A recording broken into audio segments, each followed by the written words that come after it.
नमस्कार मंडळी, आपल्या सर्वांचं खूप खूप स्वागत आहे. बायकांना नेहमी एक टेन्शन असतं, शिल्लक पोळ्या राहिले की काय बनवायचं. तर आज आपण शिल्लक राहिलेल्या पोळ्यापासून मस्तपैकी कटोरी चाट बनवणार आहोत.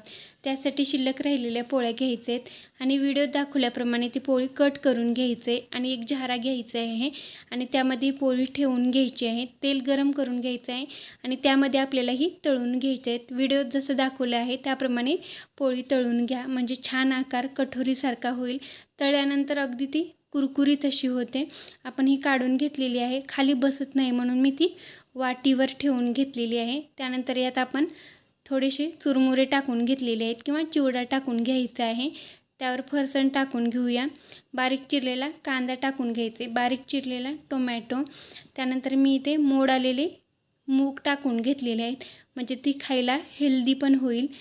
लाल तिखट टाकून घेऊया, चवीनुसार मीठ टाकून घ्यायचे, चाट मसाला टाकून घ्यायचे, बारीक चिरलेली कोथिंबीर आणि वरून मस्तपैकी बारीक शेव टाकून घ्यायचं आहे आणि लिंबाचा थोडासा रस टाकून घ्यायचा आहे.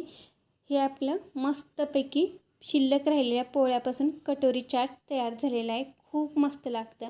तुम्ही एकदा नक्की बनवा.